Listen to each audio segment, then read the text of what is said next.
우리가 2021년을 시작하면서 살펴보기 시작한 다윗 이야기가 이제 막바지에 이르고 있습니다.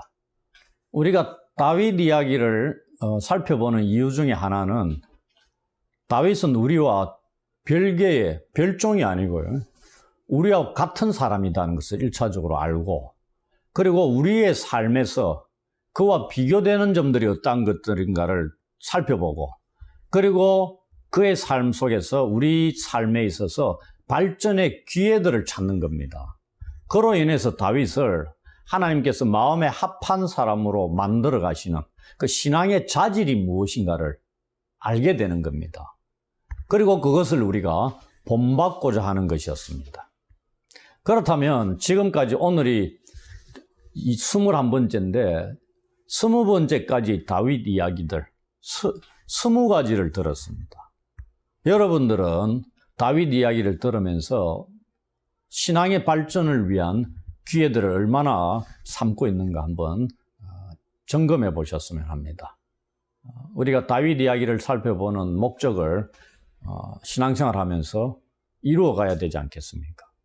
열심히 20몇 번의 다윗 이야기를 들었는데 듣고 난 뒤에 시간이 지나면서 아무런 결과물도 없고, 다윗은 다윗이고 나는 나지, 이야기 잘 듣고 끝나버린다 그러면 너무나 안타까운 거죠.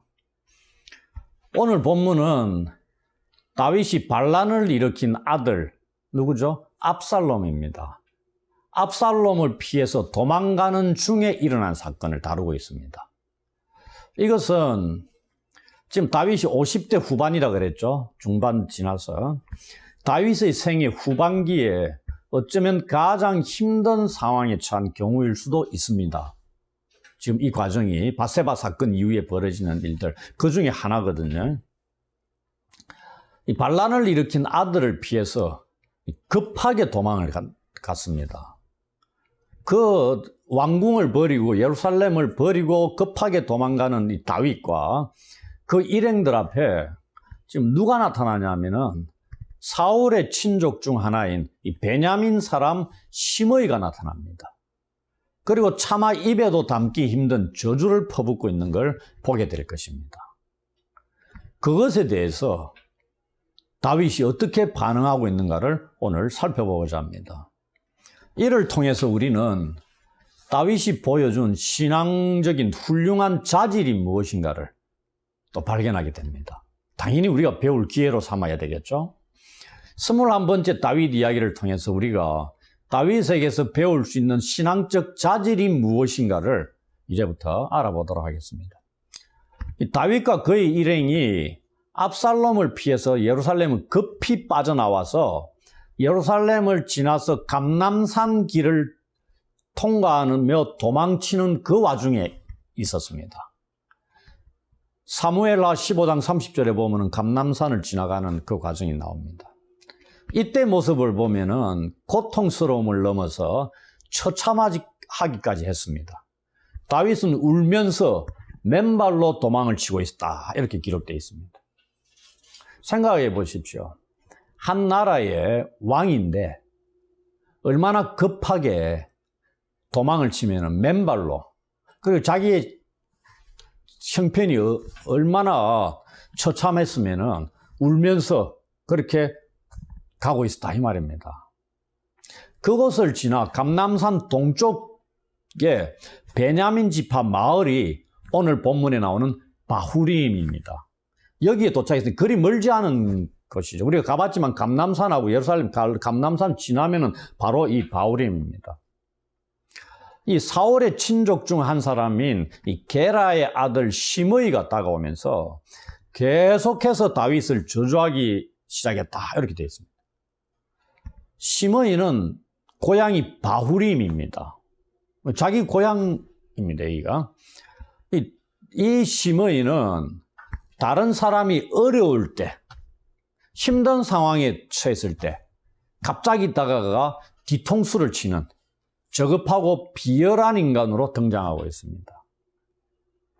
그는 저주하면서 다윗과 다윗 왕의 모든 신하들을 향해 돌도 던지기 시작했다. 돌 던지고 먼지를 흩날리고 입으로는 저주를 퍼붓고 이런 일들을 했다 이 말입니다. 그런데 다윗이 혼자 도망가고 있습니까? 옆에는 백성들도 있었고 좌우에 용사들도 함께 갔습니다. 아무리 도망을 치는 신세에 있을지라도 용사들, 뛰어난 용사들이잖아요. 백성들이 함께 도망을 가는 겁니다. 여기에 시므이가 저주를 하고 있는데 과연 무엇이라고 저주하고 있는지 한번 보겠습니다. 그 시므이의 저주의 내용은 7절, 8절에 기록되어 있습니다. 지금 다윗이 어디를 통과하고 있다고요? 바후림. 그 고향이 시므이가 고향입니다. 근데 나중에 보면은 9절에 보면은 다윗의 신하 스루야가 뭐라고 부릅니까? 시므이를 죽은 개 같은 자라고 얘기합니다. 우리 우스갯소리로 똥개도 자기 집 앞에서는 50점 먹고 들어간다 이런 말이 있죠. 시므이가 우리는 그냥 웃자고 하는 얘기인데 그런 자로 비춰진다 이 말입니다. 나중에 다윗이 회복되고 시므이가 어떻게 와가지고 다윗 앞에 머리를 쪼아리는가 한번 보십시오. 근데 다윗은 용서해 줍니다. 근데 이 결국은 어떻게 이 악을 누구에게? 솔로몬에게 기억을 시킵니다. 그래서 솔로몬 때에 이 시므이는 죽임을 당합니다. 약속을 어기는, 그거는 훗날의 이야기고. 하여튼 이런 자입니다. 시므이가 자기 고향에서 이제 다윗에게 저주를 퍼붓는데 7, 8절에 보시면 피를 흘린 자여, 사악한 자여, 가거라 사울의 족속의 모든 피를 여호와께서 내게로 돌리셨도다. 그를 이어서 네가 왕이 되었으나 여호와께서 나라를 네 아들 압살롬이 손에 넘기셨도다. 보라, 너는 피를 흘린 자이므로 화를 자초하였느니라. 이래. 조금 설명이 필요한데요. 시므이가 다윗을 가리켜 뭐라고 부르냐면 피를 흘린 자, 사악한 자 이렇게 부릅니다. 우리 말로 쉽게 풀어서 말씀을 드리자면 피를 흘린 자는 피에 굶주린 살인자를 의미합니다. 그 다음에 사악한 자가 더 엄청난 욕인데요. 이게 원어상으로 벨리알의 아들 이렇게 되어 있습니다. 벨리알의 사람, 즉 멸망의 사람을 가리킵니다. 그리고 좀 더 심하게 하면은 지옥에서 올라온 악마라는 뜻입니다. 벨리알이 그런 거잖아요. 다윗을 향해서 이렇게 욕을 하고 있습니다. 시므이가. 그러면서 여기서 끝나는 게 아닙니다. 이 가거라 얘기합니다. 이 말이 뭐냐면은 지금 예루살렘을 떠나서 도망가고 있습니다. 그리고 계속 가라 이 말입니다. 어디로 가라? 가라 하면 약속의 땅에서 떠나가라. 이방인의 땅으로 꺼져라. 우리가 옛날에 한때 우스갯소리 어디로 꺼져라 그래? 지구를 떠나거라. 뭐 이런 표현이 있었죠. 약속의 땅, 하나님의 축복의 땅, 이 땅을 떠나서 이방인 땅으로 꺼져라 이 말입니다. 그러면서 사실 하나님의 백성님과 동시에 그 백성들을 통치하는 왕 다윗에게 이런 욕을 퍼붓는 거다. 생각해 보십시오. 얼마나 모욕적인 것인지. 그러면서 이 시므이가 세 가지 거짓말을 덧붙입니다. 다 거짓말입니다. 첫 번째 무슨 거짓말로 인신공격하고 있냐면 첫째, 다윗이 사울 왕과 그 가족을 살해한 것을 여호와께서 갚으셨다 이렇게 얘기합니다. 이 말이 사실입니까? 우리가 이미 다 보아왔죠? 아닙니다. 다윗은 사울과 그 가족들 살해했습니까? 아니죠. 마지막 남은 요나단의 하나뿐인 아들도 끝까지 지켜줍니다. 왕궁에서 왕자와 같이 살게 도와주잖아요. 요나단에게 한 맹세, 언약적인 약속을 지키기 위해서. 그리고 사울의 죽음을 설포했습니다. 결코 죽이지 않았어요. 두 번째, 다윗은 사울의 왕위를 억지로 찬탈했다고 되어 있습니다. 여기 우리 개역개정에는 그를 이어서 네가 왕이 되었다 이렇게 부드럽게 나와 있죠. 이게 그겁니다. 강제로 왕위를 빼앗는 이 의미를 담고 있습니다. 그랬습니까, 다윗이? 다윗이 빼앗은 겁니까? 아니죠. 여호와께서 주신 겁니다. 세 번째, 그래가지고 여호와께서 나라를 다시 다윗의 아들 압살롬의 손에 넘겼다 이 말입니다. 악을 행한 사울의 왕위를 다윗에게 주셨잖아요. 여호와께서 똑같다. 다윗 왕 너도 그런 과정을 거쳐서 악을 행한 자이기 때문에 여호와께서 너희 왕위를 빼앗아 아들 압살롬에게 줬다 이렇게 얘기합니다. 이걸 통틀어서 한마디로 뭐라고 표현할 수 있냐면은 여호와께서 이 나라를 넘기신 여호와 누구에게? 압살롬에게. 그래서 이 원래는 압살롬이 반역을 일으켜 가지고 나라를 빼앗은 겁니다. 여호와께서 주신 게 아니고요. 그런데 이 시므이가 이런 거짓말을 세 가지를 붙여 가지고 모욕과 저주를 퍼붓는데 이걸 한마디로 뭉뚱그려가 말씀을 드리면 압살롬의 반역은 사울 왕과 가문에 대한 다윗의 범죄에 대해서 여호와께서 처벌하신 징계로 해석하고 있다는 얘기입니다. 그리고 압살롬의 반역은 하나님에 의한 것이기 때문에 정당한 것이다 이 말입니다. 무슨 말씀인지 아시겠죠? 이러한 저주를 들으면서 지나고 있는 다윗은 굉장히 힘든 시간을 통과하고 있을지도 모른다 이 말입니다.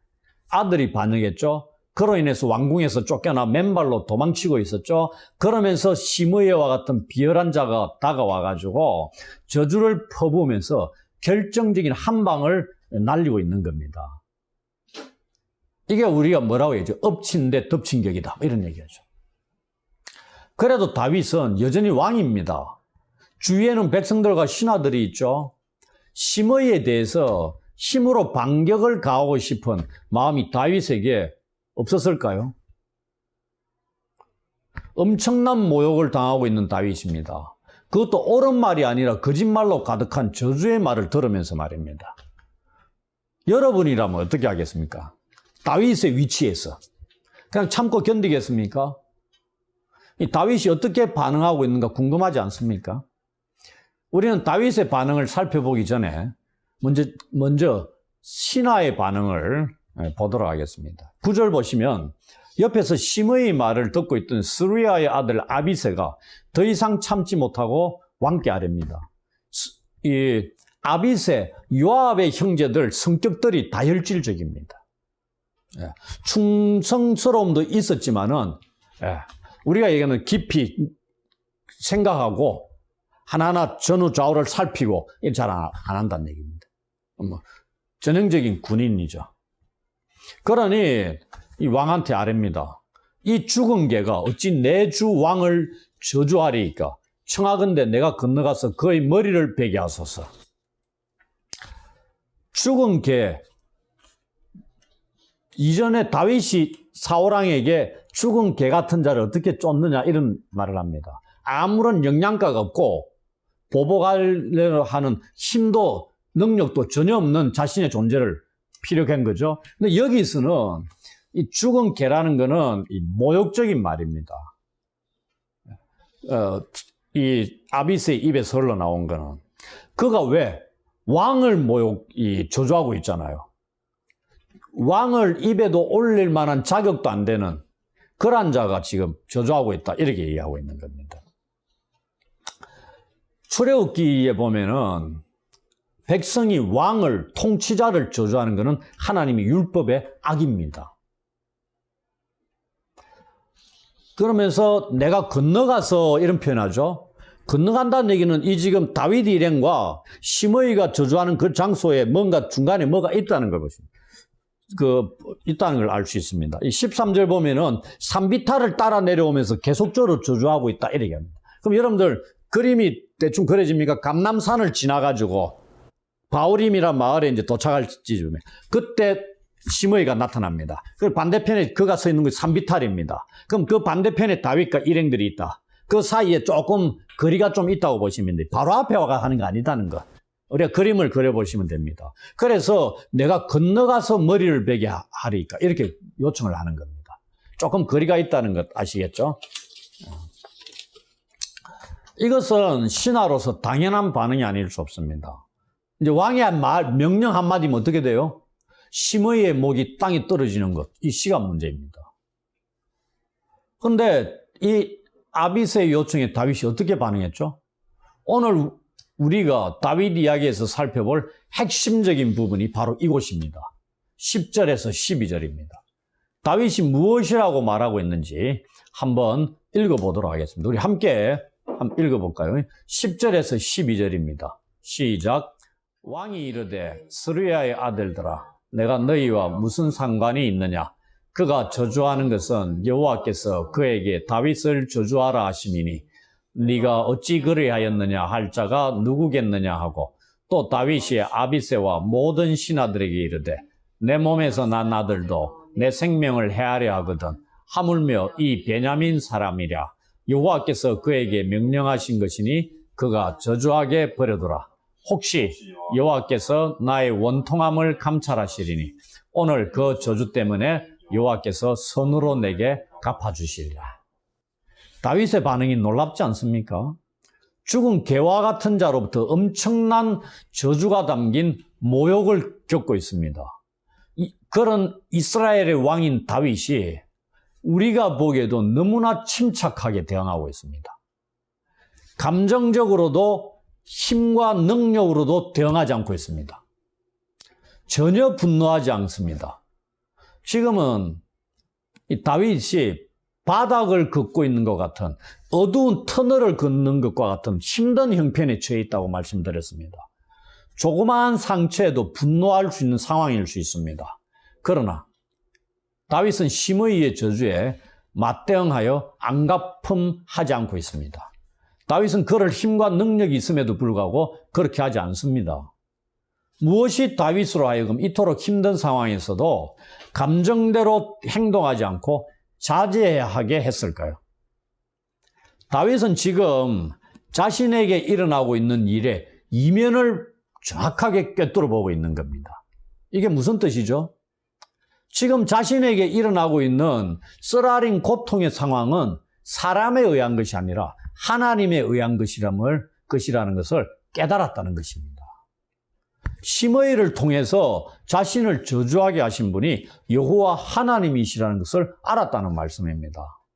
그래서 시므이는 지금 여호와 하나님의 손에 붙들려 쓰임받는 도구입니다.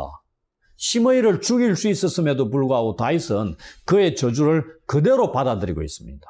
오히려 자신에게 내려진 형벌에 대해서 하나님께서 용서해 주시기를 기대하고 있습니다. 그렇게 되면은 자신의 상황은 역전될 것임을 알고 있었다는 겁니다. 이것이 오늘 본문뿐만이 아니고요. 이 바로 앞의 사건, 사무엘하 15장 24절, 25절에서도 나타나고 있습니다. 그곳에 보시면은 사독과 레위 사람들이 하나님의 언약 궤를 메고 도망 중인 다윗 왕에게 옵니다. 하나님의 언약궤가 하나님 나라를 통치하는 왕과 함께 있어야 되겠다 해가지고 가지고 온다 이 말입니다. 다윗이 그때 뭐라고 얘기하죠? 하나님의 궤를 성읍으로 도로 메어가라 이렇게 합니다. 성읍에 누가 있어요? 반역을 일으킨 압살롬이 있는 겁니다. 근데 뭐라고 얘기하냐면 만일 내가 여호와 앞에서 은혜를 입으면 도로 나를 인도하사 내게 그 궤와 그 계신대를 보이시리라 이렇게 말합니다. 놀랍지 않습니까? 도망치고 있는 왕의 입에서 흘러나오고 있는 말입니다.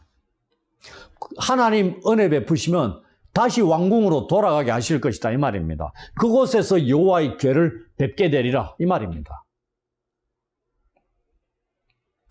만약에 하나님께서 그 일을 나를 기뻐하지 않으시면 내가 아무리 발버둥 쳐봐야 회복 불가능이다 이 말입니다. 그러니 지금은 하나님께서 행하시는 일에 내가 달게 받아야 된다 이 말입니다. 왜? 내가 죄를 지었기 때문에. 그 얘기를 하고 있는 겁니다. 그래서 우리는 다윗이 하나님의 선하신 인도를 도망치는 와중에 신뢰를 하고 있습니다. 자신을 향한 하나님의 뜻이 무엇이든지 그것을 그대로 받아들일 준비를 갖추고 있다 이 말입니다. 다윗은 자신의 죄에 대한 하나님의 징계를 겸손하게 받아들이고 있습니다. 이제 그는 하나님 앞에서 철저히 낮아지고 있다는 얘기입니다. 겸손의 자세를 갖추고 반응을 하고 있다, 이 말이죠. 자신이 처한 상황을 바꾸는 것도 하나님의 은혜와 개입에 의해서만 가능하다는 것을 인정하고 있습니다. 그러므로 다윗은 가장 밑바닥 상황에서 깊은 수렁에서 자신의 미래를 하나님의 손에 온전히 맡기고 있다는 것을 보게 됩니다. 이것이 다윗의 탁월한 경건성과 현실 감각입니다. 우리가 오늘 본문에서 배울 수 있는 다윗의 신앙적인 자질이 바로 이겁니다. 바세바를 탐하고 그녀의 남편 우리아를 죽일 때의 다윗의 모습을 얼마 전에 우리가 보셨지 않습니까? 그때의 모습하고 지금 하나님의 마음에 합한 도망치고 있는 그 다윗의 모습에서 하나님의 마음에 합한 처음에 다윗으로 돌아가고 있는 것을 우리가 발견하게 된다 이 말입니다.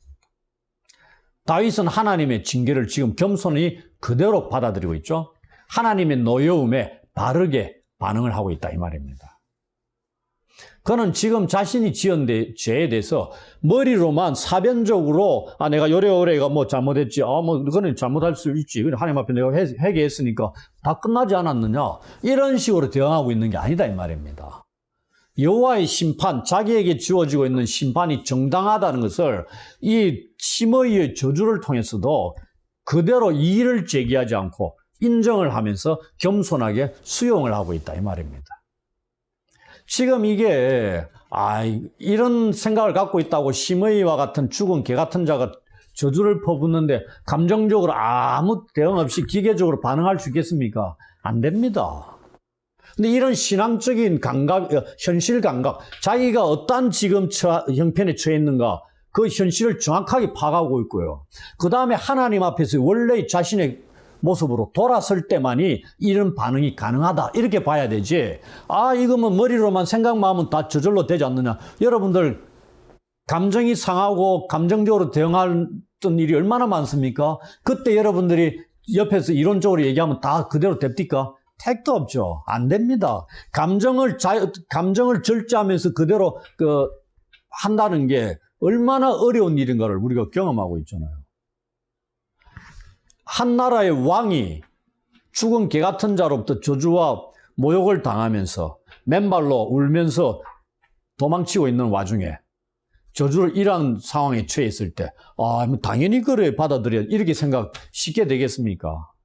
우리가 그런 식으로 접근하게 되면은 이 다윗 이야기를 통해서 배울 게 뭐가 있겠어요? 다윗은 다윗이고 내 상황에서는 다윗이 내 상황에 처해봐라 올바로 반응할 수 있는 거, 이렇게 나올 수밖에 없습니다. 그런 거거든요.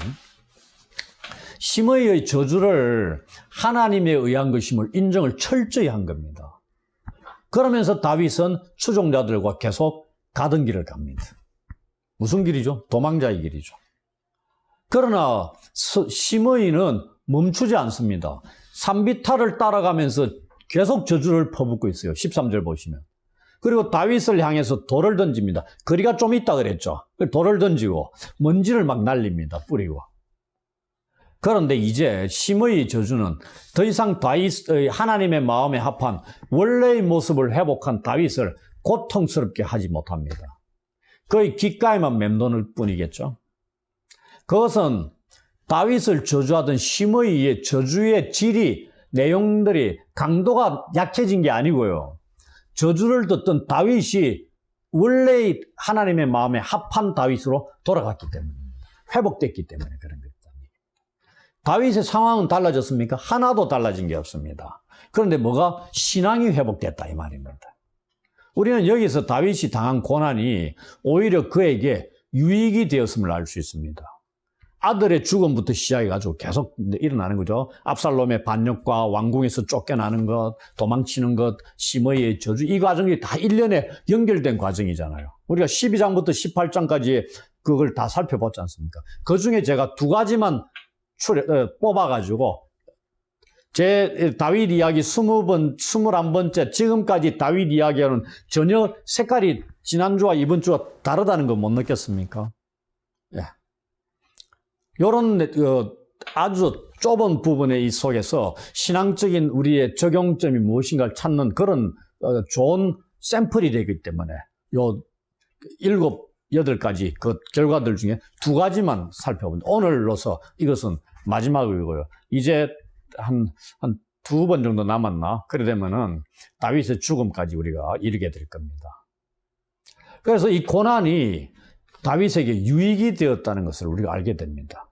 이 상황에 딱 어울리는 말씀이 있습니다. 시편 119편 70절 말씀입니다. 혹시 기억납니까? 고난당한 것이 내게 유익이라 이렇게 되어 있습니다. 뒷구절은 뭔지 아십니까? 고난을 통해서 내가 하나님의 말씀, 율법을 배운 겁니다. 깨닫게 된 겁니다. 고난은 처한 사람이 어떻게 반응하느냐에 따라서 유익이 될 수도 혹 큰 고통이 될 수도 있는 양면의 성질을 지니는 것이다 하고 볼 수 있습니다. 고난이 무조건 유익도 아니고요. 무조건 고통도 아닙니다. 거기에 처한 자가 어떻게 반응하느냐에 따라서 큰 유익이 될 수도 있고 그를 죽음에 이르는 것이 될 수도 있습니다. 우리는 고난당할 때 유익된 결과를 낳을 수 있도록 다윗처럼 겸손하게 받아들이고 그 상황을, 현실을 하나님의 은혜를 기대하는 믿음의 반응을 할 수 있어야 하겠습니다. 시므이의 저주를 들으며 다윗과 그의 일행들은 아예빔에 이르러 휴식을 취합니다. 근데 여러분들 성경에 아예빔에 이르렀다고 돼 있습니까? 아니죠. 개역개정에는 다 피곤하여 한 곳에 이르러로 돼 있을 겁니다. 근데 조그만한 글씨로 보시면 아예빔에 이르러 돼 있죠. 요걸 제가 옮긴 거는 우리는 문맥의 흐름상 다윗 일행이 어느 한 장소에 도착했음을 알 수 있습니다. 당연히 한 장소에 도착했겠죠. 그리고 그곳이 바후림은 아니라는 것을 뒷부분 17장 18절에 보시면은 다윗이 휴식을 취했던 장소가 바후림을 훨씬 넘어서 요단 가까운 곳이었다는 것을 알 수 있습니다. 그러니 이곳이 바후림을 통과한 지역입니다. 지나갔다는 얘기죠. 저주를 듣고 난 뒤에 계속 앞으로 진행했다는 얘기입니다. 그래서 아예빔으로 그렇게 번역하기도 합니다. 이곳에서 다윗은 휴식을 취합니다. 그러면서 이제 그 이후에 뭡니까? 왕궁에서 압살롬이 군사 회의를 해가지고 어떻게 해놨더냐 하니까 아이도벨입니까? 지금 군사들 가지고 다윗이 지쳐 있을 것이다. 거기가 쳐서 몰살시켜야 된다니까 다윗의 편에 있었던 사람이 왕궁으로 돌아간 사람 후세입니까? 예, 얘기하죠. 아니다. 압살롬의 왕의 권위를 잔뜩 높여가지고 온 백성들을 다 모아가지고 한 방에 쳐서 몰살시켜야 된다. 그래야 왕의 이름도 높아지고 여기에 헛가닥 해가지고. 근데 헛가닥 한 게 아니고요. 하나님이 개입하신 겁니다. 그래 아이도벨은 죽죠. 자살하는가? 예, 자기의 모략이 묵살됨을 통해서. 근데 하나님이 개입하셨습니다. 그리고 사람을 보내가지고 다윗 보고 빨리 건너가라 이래 얘기하잖아요. 그래서 이 시동 곳에서 소식통을 듣고 이제 건너갑니다. 이런 게 오늘 이 다윗이 이르는 곳이 이 아예빔이라는 곳이 아닌가. 여기에서 다윗이 쉼을 누립니다. 오늘 하루가 얼마나 다윗에게 힘든 여정이었겠습니까? 그에게 쉼이 필요했던 겁니다. 이제 본문을 통해서 우리가 다윗을 통해 배울 수 있는 신앙적 자질이 무엇인가를 아셨죠? 다윗은 아들 압살롬의 반역과 도망 중에 만난 시므이의 저주가 모두 자신의 죄에 대한 하나님의 심판임을 깨달았습니다. 그리고 겸손하게 현실을 모두 받아들이고 있습니다. 그리고 하나님의 마음에 합한 다윗의 모습을 회복하고 있음을 보았습니다. 그래야 자신의 미래를 하나님의 손에 온전히 맡기는 다윗의 탁월한 경건성과 현실 감각을 살펴보았습니다. 이와 같은 다윗의 반응은 우리의 삶에도 적용이 가능합니다. 우리 또한 죄에 대한 하나님의 형벌을 받을 때가 있습니다. 그때 다윗의 반응은 우리에게 도움이 됩니다. 어떻게 도움을 줄 수 있을까요? 첫째, 제일 먼저 우리가 처한 상황이 하나님으로부터 온 징계임을 인정해야 됩니다. 자신이 처한 현실을 바르게 인식할 수 있어야 됩니다. 그래야 감정적으로 대응하지 않는다는 얘기입니다. 감정적으로 대응하게 되면 실패하게 됩니다. 다음으로 자신의 죄를 인정하고 하나님 앞에서 겸손해야 됩니다. 왜 나에게 이런 일을 행하겠느냐? 내가 뭘 잘못했길래? 이렇게 원망하기도 하게 되면 일이 다 뒤틀려집니다. 회복 불능입니다.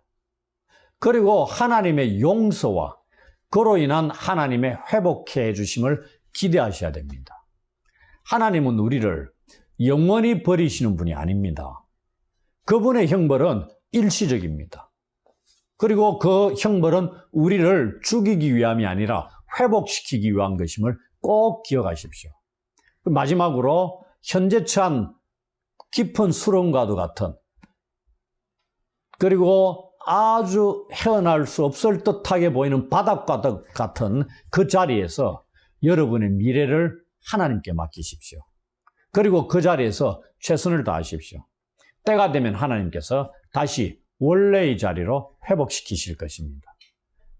그리하면 고난당한 것이 내게 유익이라는 고백이 우리의 것이 될 것입니다.